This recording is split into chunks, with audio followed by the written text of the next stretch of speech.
Hi everyone, in this video we're going to be talking about a second type of receptor called receptor tyrosine kinases. So in the previous video we talked about receptors called G-protein coupled receptors.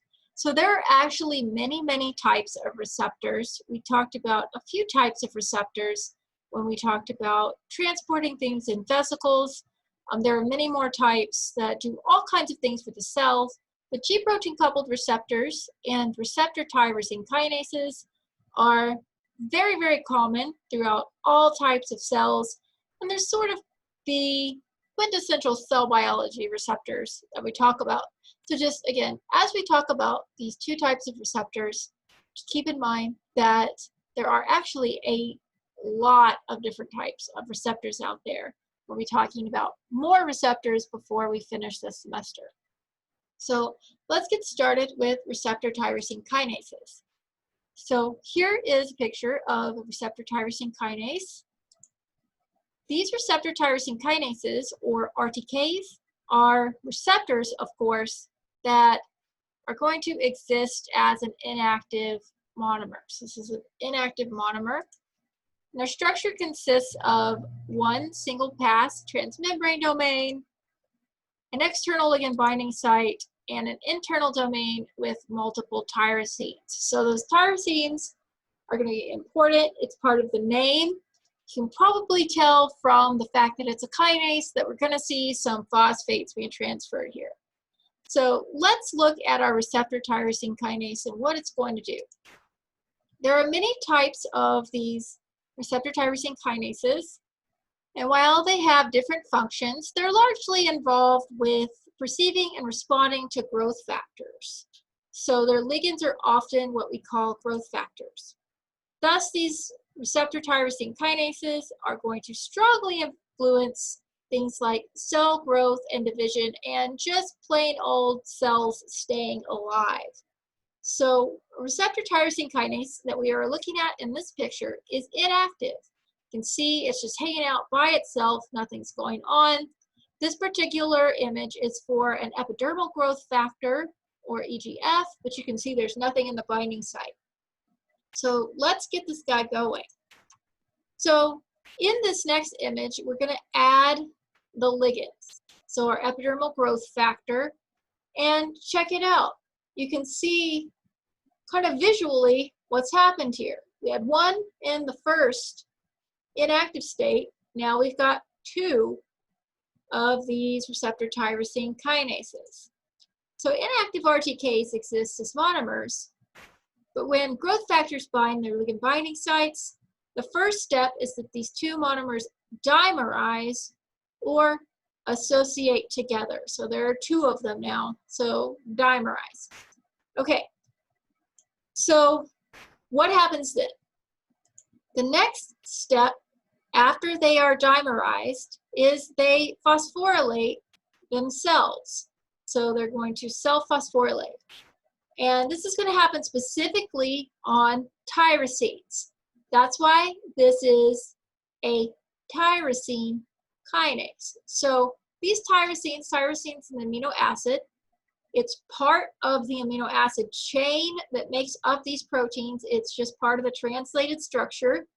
So these tyrosines are present and they're able to be self-phosphorylated when these two RTK monomers are dimerized together.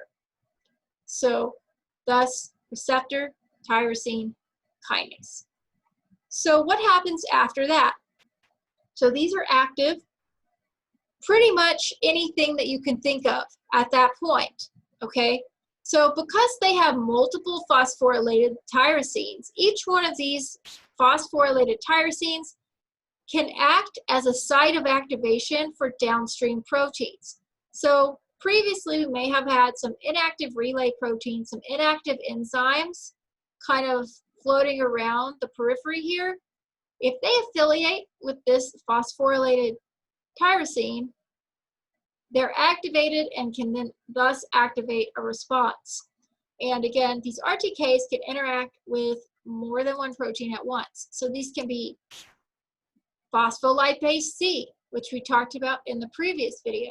Again, this will catalyze the cleaving of PIP2 into diacylglycerol and IP3. We talked specifically in the last video about IP3 being an important second messenger for calcium release, among other things. These can be adapter proteins that don't have any inherent enzymatic function themselves, but may link to an enzyme. And we can also see they may be G proteins indirectly affiliated. So these guys don't exactly follow a really straightforward type of transduction pathway where it's just this activates this, activates this. They can have really multiple things, and imagine the other side having stuff going on too, happening at once.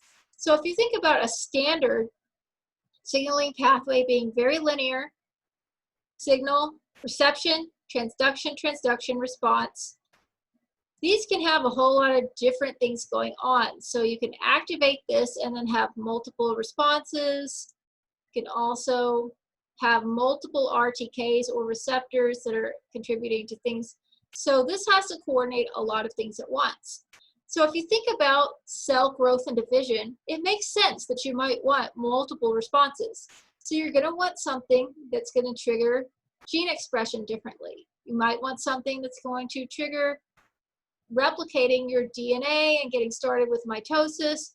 You might want to trigger things like making more phospholipids to increase cell size. So there are a lot of things that have to be done if you're trying to grow and divide. So let's look at an example of these receptor tyrosine kinases in action. Receptor tyrosine kinases exist as monomers free-floating in the cell membrane. Each receptor has an extracellular domain and an intracellular domain. When growth factor is present, it binds and induces dimerization of receptor monomers, resulting in receptor activation.